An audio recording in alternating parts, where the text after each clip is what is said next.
Welcome to the Chief of Cybersecurity podcast, where we discuss relevant information concerning the cybersecurity workforce, business development, and best practices, made possible by CMIS. Learn more at CMIS.net.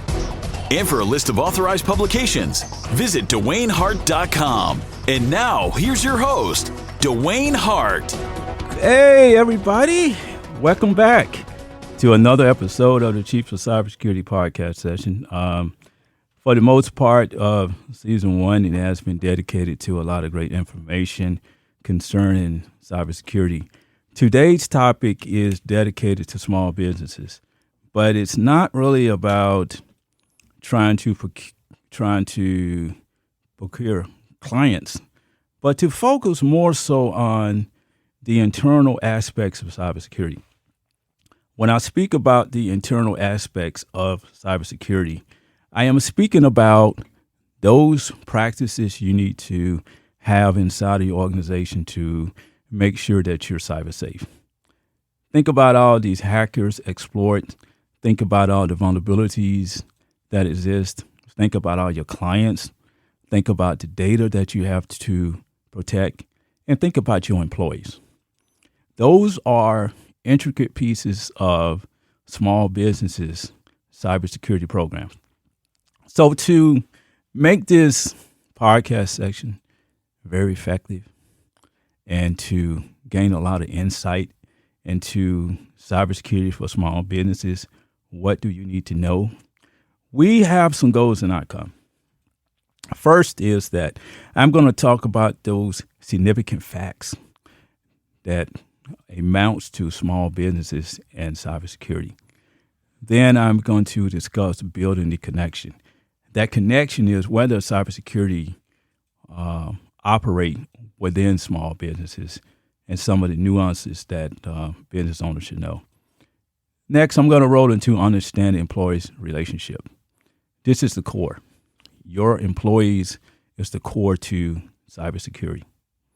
What I want to do is to roll that into a perspective where you can see how employees can either make your organization succeed or fail. Then I'm going to roll into cyber awareness and really show why cyber awareness need work. Cyber awareness programs are somewhat effective, but they can mature and they can be a whole lot better. Then I want to look at some of the cybersecurity best practices. Okay, what are some of the best practices that you can use as a small business to grow your cybersecurity programs? And last, I'm going to give you a set of resources that are available for research because these resources are free and openly available. Speaking of the significant facts, okay, here are some facts. SBA survey said that 88% of small business owners felt their business were vulnerable to a cyber attack.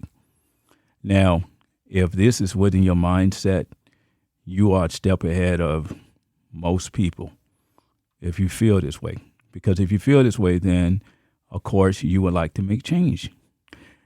Companies cannot afford professional IT solutions, have limited time to devote to cybersecurity, or don't know where to begin. Think about that. With high up-tempo environments, sometimes cybersecurity is pushed in a corner. And the only time cybersecurity is taken out of the corner is that when there's a problem. And this is where the proactive mindset comes to surface. If you're proactive about cybersecurity, then you can remediate such issues. Something else that's very important is that about 9% of cyber threats include some element of social engineering. Social engineering is when someone tries to deduce information about your environment by just asking certain questions. It can be as easy as, are you doing upgrades this month? And it's an outside source trying to gain that information so they can understand what type of applications and systems that you have, okay? And usually social engineering attacks happens covertly, through casual conversations. Something else that's very important here is that every laptop, desktop, mobile phone, and tablet connected to business networks is an endpoint.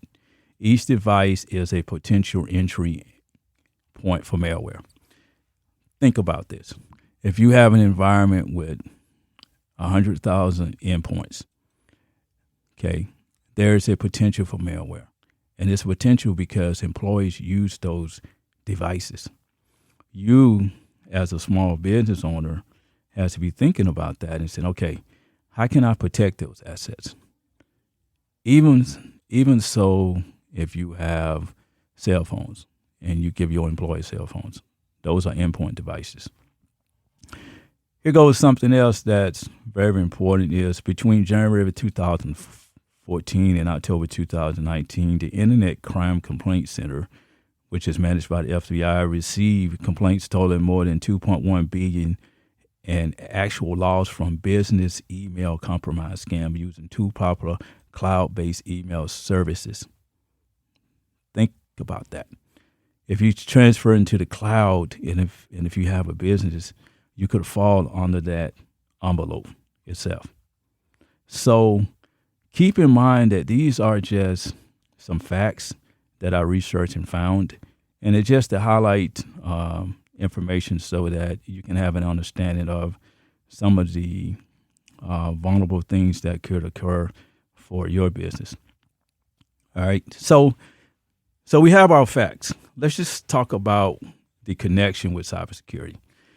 If you have vendors, okay, clients and customers, you are responsible for protecting information and data. That can be anything such as their social security number, their financial information, okay? You are responsible for that.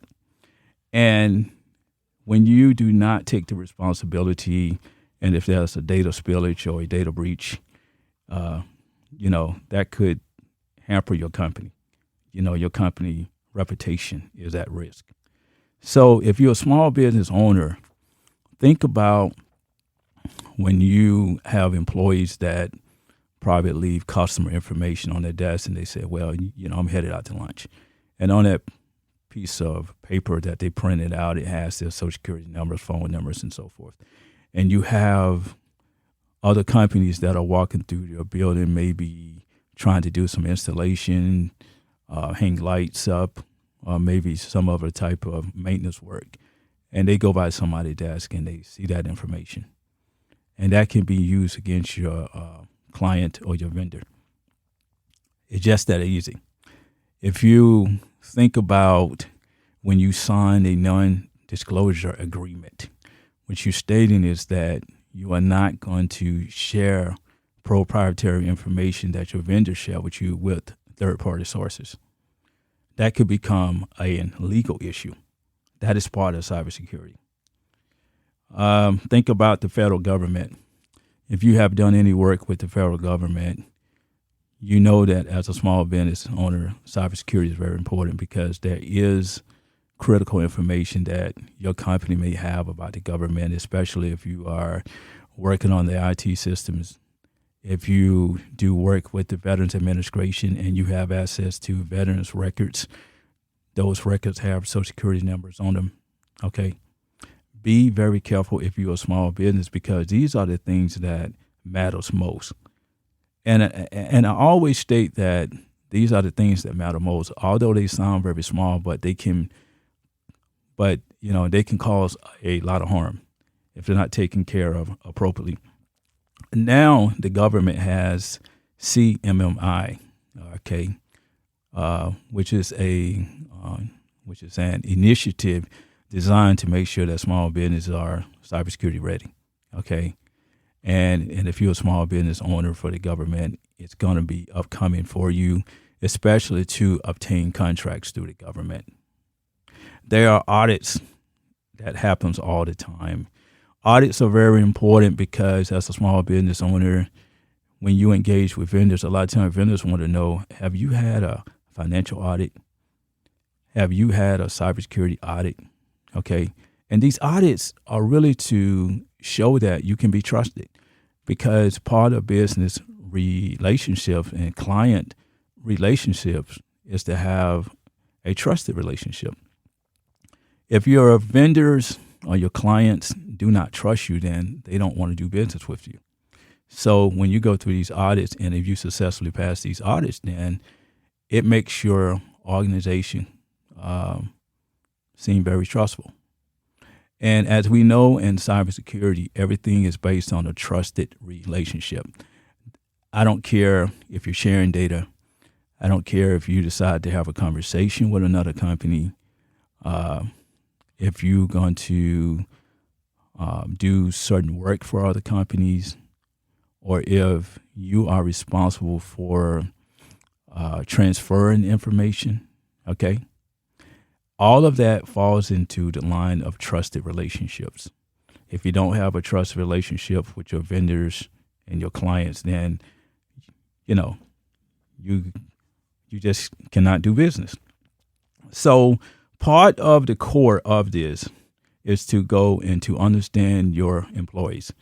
Employees are at the core of this entire small business internal programs when it comes to cybersecurity. There's something that I wrote in my book called The Cybersecurity Mindset called Behavioral Vulnerabilities. Behavioral vulnerabilities talk about those behavioral patterns that employees have, and some of those behavioral patterns are can actually cause vulnerabilities. Now, a lot of this goes beyond email. Just think about an employee that sits on their computer and maybe go to Facebook and put some personal information about the company up there, okay? That could be harmful for you. Poor password practices is something else that actually could cause a lot of vulnerability. Clicking on malicious links and phishing emails, there is cyber awareness training that goes on, and it seems like every day that malicious attacks happens because of an email. Browse to unsafe websites. You as a small business owner has to control people behavioral patterns, and sometimes you have to put certain controls in place. Maybe data loss prevention programs where you prevent people from sending information through email that has vendors, financial information, or clients' credit card numbers or social security numbers, because this data loss prevention software can actually scan the environment and let you know whether these credit card numbers or social security numbers are being emailed out. Some of the other thing is failure to take prescribed steps to protect sensitive information. In cyber awareness training, this is supposed to happen. Certain time people are just not aware of what they're doing, and a lot of times they don't know the importance of it. So you have to have what I call a training repetition rate. If you are constantly having problems with your employees transferring unauthorized information outside of your network, and if you do training maybe once a quarter, maybe you need to do it every week.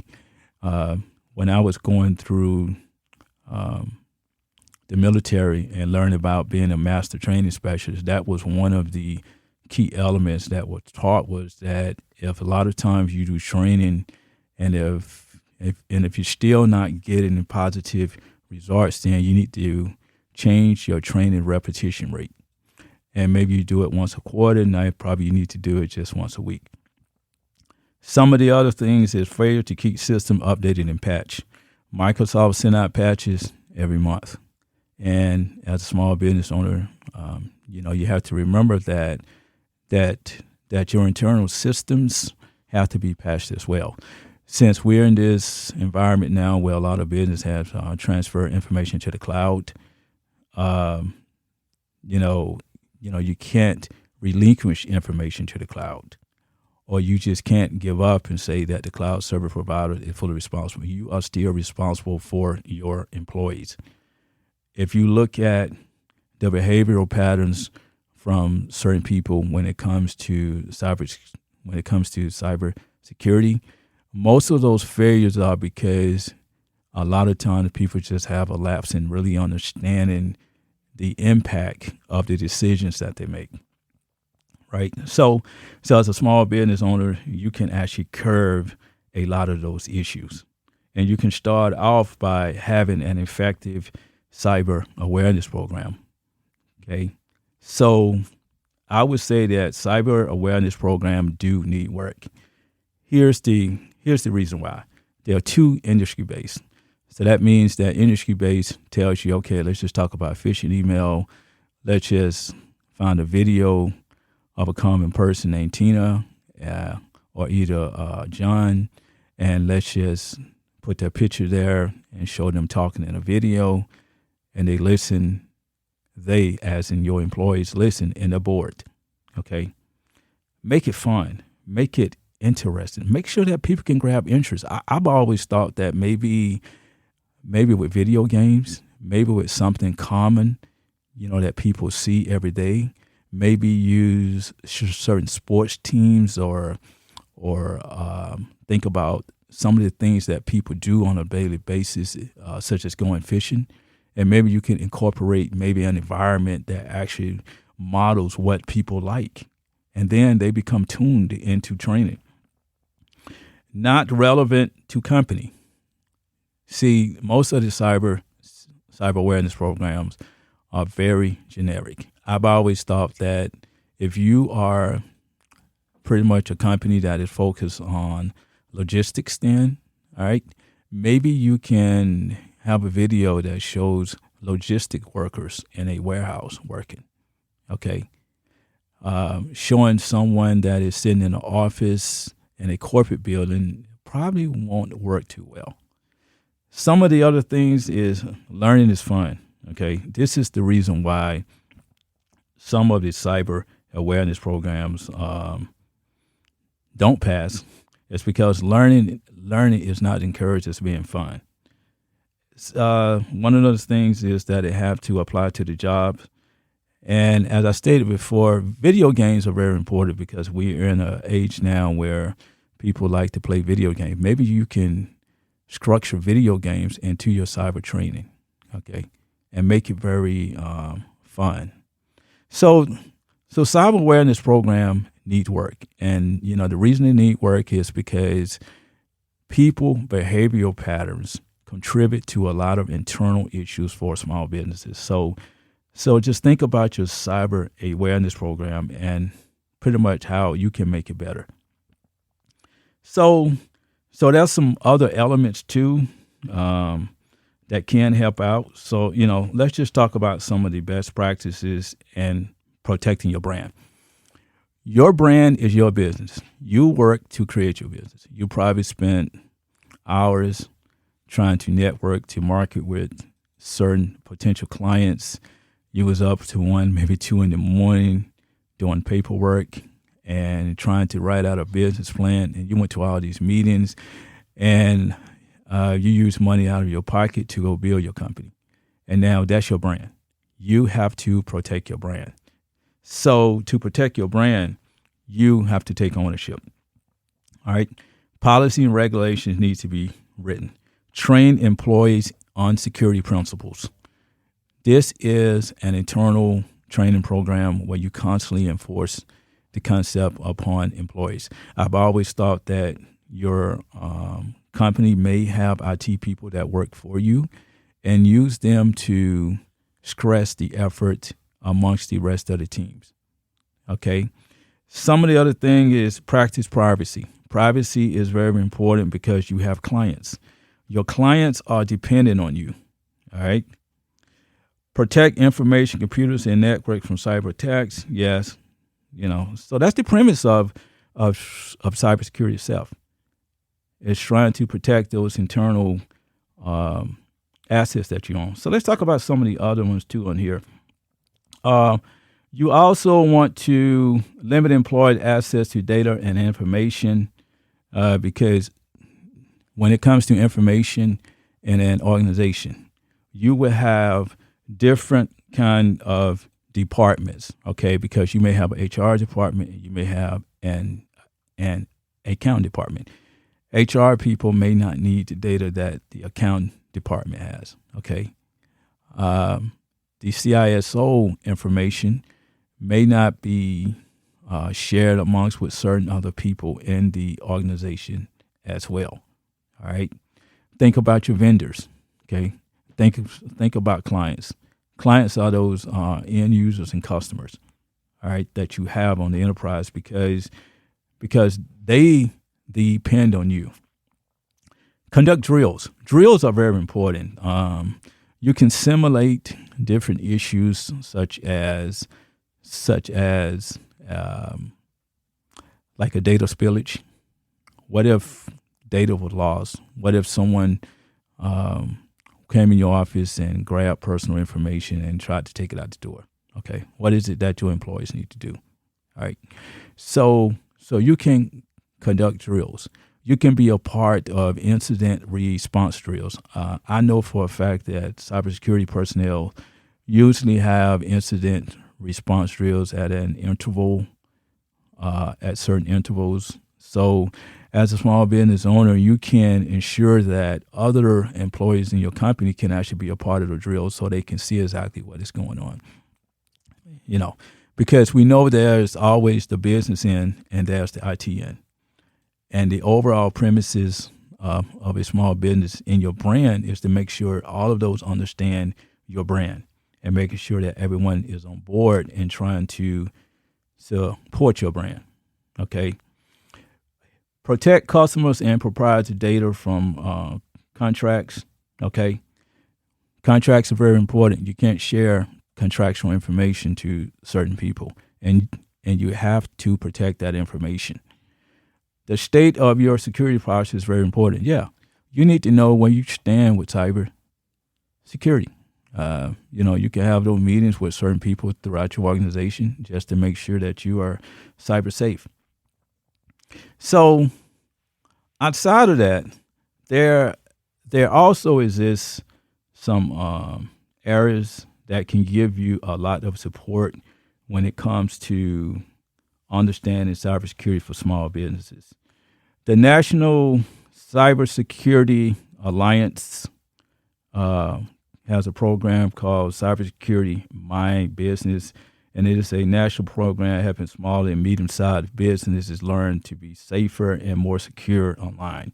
You can find that at www.staysafeonline.org.